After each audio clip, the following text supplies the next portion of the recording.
नमस्कार, देश की बात में आपका स्वागत है। मैं हूं ताबिश हुसैन। शुरुआत यहां पर पीएम मोदी के मिस्र दौरे से करते हैं। प्रधानमंत्री मोदी को मिस्र के सर्वोच्च सम्मान से यहां पर नवाजा गया है और मिस्र के राष्ट्रपति अब्देल फतेह अल सीसी ने उन्हें ऑर्डर ऑफ नाइल से सम्मानित किया। इस सम्मान को मिस्र में किलादात अल नाइल कहा जाता है और इसकी शुरुआत 1915 में हुई थी। ये सम्मान उन्हें दिया जाता है जिनका देश सेवा में अहम योगदान रहा हो। दोनों नेताओं के बीच अहम द्विपक्षीय वार्ता भी यहां पर हुई और इसके बाद पीएम मोदी ने गीजा के पिरामिड भी देखे। इससे पहले प्रधानमंत्री मोदी ने मिस्र की 11वीं सदी की अल हाकिम मस्जिद का दौरा किया और इस मस्जिद का जीर्णोद्धार भारत के दाऊदी बोहरा समुदाय की मदद से किया गया है। अल हाकिम मस्जिद का निर्माण 1012 में किया गया था और अल हाकिम मस्जिद मिस्र की राजधानी काहिरा की चौथी सबसे पुरानी मस्जिद है। मिस्र की स्ट्रेटेजिक लोकेशन सिर्फ भारत के लिए ही नहीं, पूरी दुनिया के लिए अहम है। 1997 के बाद पहली बार कोई भारतीय प्रधानमंत्री मिस्र के दौरे पर पहुंचे हैं।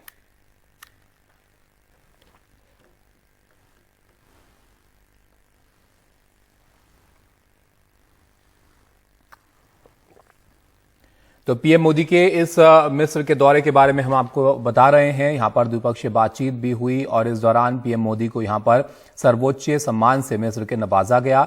मिस्र के राष्ट्रपति अब्देल फतेह अल सीसी ने उन्हें यहां पर ऑर्डर ऑफ द नाइल जो सम्मान है उससे सम्मानित किया। ये सम्मान जो है आपको बताएं, इसकी शुरुआत यहां पर 1915 में हुई थी और ये उन्हें दिया जाता है सिर्फ जिनका देश सेवा में अहम योगदान रहा हो और पीएम मोदी को यहां पर इस सम्मान से सम्मानित किया गया है। और इस बीच आप ये भी देखिए कि ये किसी भी भारतीय प्रधानमंत्री का काफी वक्त बाद मिस्र का दौरा रहा। 1997 के बाद पहली बार कोई भारतीय प्रधानमंत्री मिस्र के दौरे पर यहां पर पहुंचे।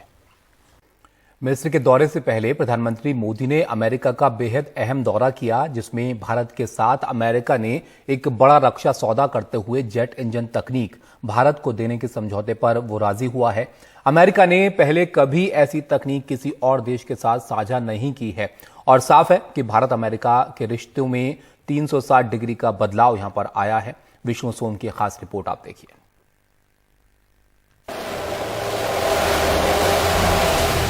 भारत में बना तेजस, डिजाइन और बनाना दोनों भारत में ही हुआ। तब जब 1998 में परमाणु परीक्षण के बाद अमेरिका ने भारत पर प्रतिबंध लगा दिया था, अमेरिका के सहयोग से जेट पर चल रहा काम अचानक बंद हो गया। मजबूरी में भारत को अहम तकनीक पर खुद ही काम करना पड़ा। अब 25 साल के बाद तेजस MK2 का इंजन न सिर्फ अमेरिकी होगा, बल्कि भारत अमेरिका के ऐतिहासिक जेट इंजन तकनीक भारत को देने के समझौते के तहत भारत में ही बना होगा। अमेरिका ने पहले कभी ऐसी तकनीक किसी और देश के साथ साझा नहीं की है। साफ है कि भारत अमेरिका रिश्ते में 360 डिग्री बदलाव आया है।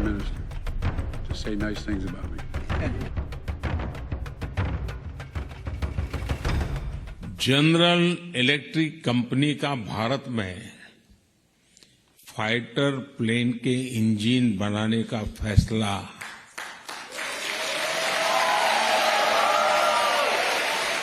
भारत के डिफेंस सेक्टर के लिए ये मील का पत्थर साबित होगा।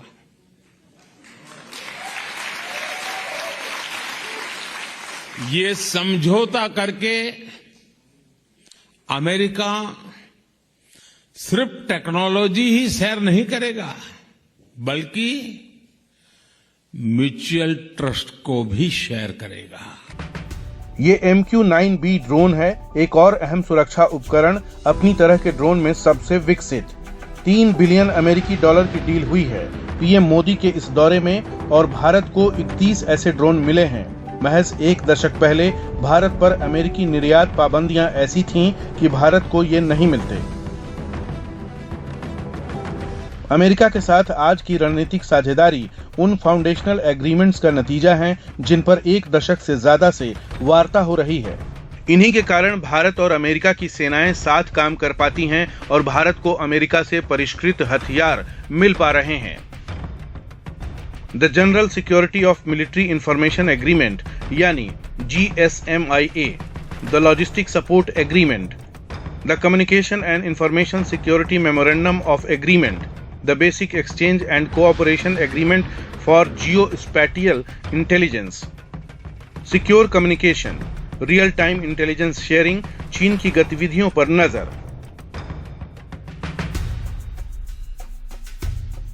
अमेरिका नाटो सहयोगियों के अलावा सिर्फ भारत के साथ रक्षा क्षेत्र में इतना सहयोग करता है। मालाबार नेवल एक्सरसाइज, जिसमें भारत, अमेरिका, जापान और ऑस्ट्रेलिया शामिल हैं, चीन को ध्यान में रखते हुए हैं। आज चीन की नौसेना अमेरिकी नौसेना को चुनौती दे रही है और चीन ने भारत के पड़ोस में जिबूती में अपनी नौसेना का बेस बनाया है, जिनके बारे में एनडीटीवी सैटेलाइट तस्वीरों के जरिए रिपोर्ट कर चुका है। साथ आने से जहां भारत की सुरक्षा में इजाफा होता है, तो अमेरिका को इंडो पैसिफिक में एक साझा खतरे चीन के खिलाफ भारत का साथ है। विष्णु सोम की रिपोर्ट, एनडीटीवी इंडिया।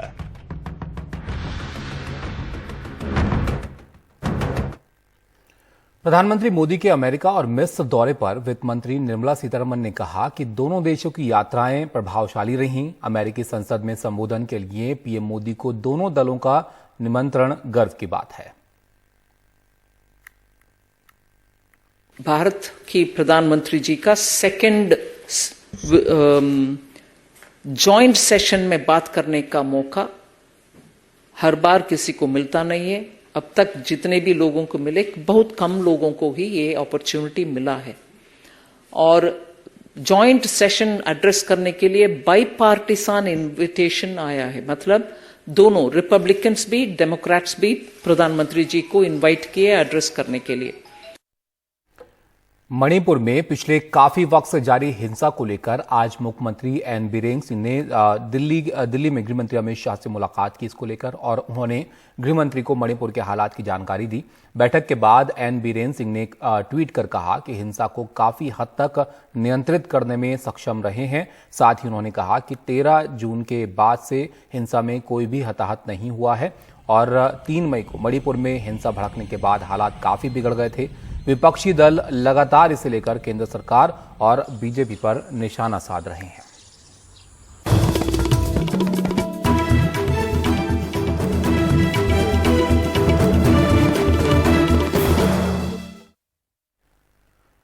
हरियाणा के पंचकुला में भारी बारिश के चलते हालात यहां पर काफी खराब हैं। खड़क मंगोली में यहां पर बारिश के चलते नदी जो है वो उफान पर है और इसके चलते कार नदी में बह गई। गाड़ी में सवार महिला ने नदी के किनारे गाड़ी खड़ी की थी और हालांकि स्थानीय लोगों ने उसे बचा लिया। महिला को पंचकुला के अस्पताल में दाखिल करवाया गया है। 3 या 4 ठीक है।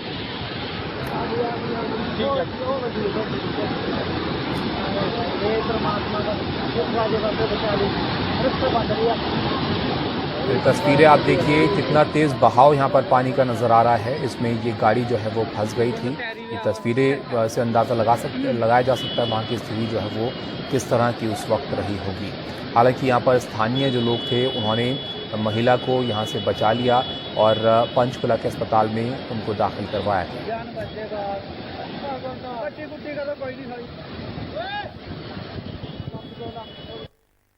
हम यहाँ पे 2 बंदे बैठे थे, तो थोड़ी थोड़ी मींह बरसात पै रहा था, तो ये अपनी जो गड्डी है सामने खड़ी है, यहाँ पे एक महिला आई थी पूजा करने, तो उन्होंने पूजा पाठ करने के बाद अपनी गड्डी में बैठे, इतने में पीछे से ड्राम का पानी आ गया था, तो उनको गड्डी मोड़ने का या निकालने का मौका मिला नहीं, तो वो भी फंस गए। वो जैसे पानी का बहाव बढ़ता गया तो गड्डी के पानी के बहाव के हिसाब से गड्डी ऊपर आती गई, उसके बाद हल्के इधर आ गई, फिर यहाँ फंस गई। फिर हम 10-15 लड़के थे, उन्होंने हमने रस्सी बांध के फिर उनको निकाला। बाकी अपने जो भी कर्मचारी थे सारे लोग आए थे, बाकी हम नहीं कह रहा जो क्या था। हमारे सहयोगी सुनील रविश हमारे साथ जुड़ गए हैं, उनसे और समझते हैं वहां की स्थिति को। सुनील, हम जो तस्वीरें देख रहे हैं इसमें तो बहुत तेज पानी का बहाव वहां पर नजर आ रहा है। क्या दरअसल वहां पर हुआ जो ऐसे हालात बने? देखिए तपीस, आज से हरियाणा में जो प्री मानसून है उसकी शुरुआत हो चुकी है, जिसके चलते हरियाणा में अलग अलग जिलों में आज सुबह से जो बरसात है उसका वो दौर शुरू हो चुका है। आज जो हरियाणा के पंचकुला जिले में है, जो गग्गर नदी निकलती है, वहाँ 3 घटनाएं आज सुबह देखने को मिली। जो पहली घटना है जो हम दर्शकों को दिखा रहे हैं, वो महिला है जो आज जिसका नाम अनीता बताया जा रहा है, वो सुबह पूजा अर्चना के बाद कुछ पूजा की सामग्री नदी में बहाने के लिए वो आए थे, लेकिन अचानक तेज उफान के कारण वो नदी में उनकी जो हालांकि गाड़ी है वो गाड़ी से निकलने का उनको मौका नहीं मिला और गाड़ी में 3 लोग बताए जा रहे थे, जिसमें 2 को किसी तरह से वो निकलने में कामयाब रहे, लेकिन महिला को जो स्थानीय लोग हैं उन्होंने किसी तरह से निकाल लिया गया। जो दूसरी घटना है उसमें 7 लोग जो फंस गए थे, एनडीआरएफ की टीम ने उनको सभी को सुरक्षित निकाल लिया गया है। जो तीसरी घटना की अगर हम जिक्र करें तो एक युवक था जो उस समय घग्गर नदी पार कर रहा था तेज उफान के कारण, हालांकि वो युवक है वो अभी तक एनडीआरएफ की टीमों से ढूंढ रही है। और अभी वहां पर क्या बारिश हो रही है सुनील, मौसम का क्या प्रेडिक्शन है वहां पर? सतीश देखिए, जैसे कि अभी रुक रुक के बरसात वहां पर जारी है और जो नदी का उफान है वो ज्यों का त्यों बना हुआ है। शुक्रिया आपका इस सब जानकारी के लिए। तो यहाँ पर हमारे सहयोगी बता रहे थे कि किस तरह की स्थिति वहाँ पर पैदा हुई। हालांकि जो नज़दीक लोग थे उन्होंने इस गाड़ी में जो महिला फंस गई थी उनको निकाल लिया वहाँ पर रस्सी वगैरह लगाकर, लेकिन पानी का बहाव कितना तेज़ है आप देखिए। गाड़ी है जो पानी के अंदर डूब गई है लगभग, और लोग यहाँ पर ये उस वक्त की तस्वीरें जब कोशिश कर रहे होंगे वहाँ से जो है इन महिला को निकालने की।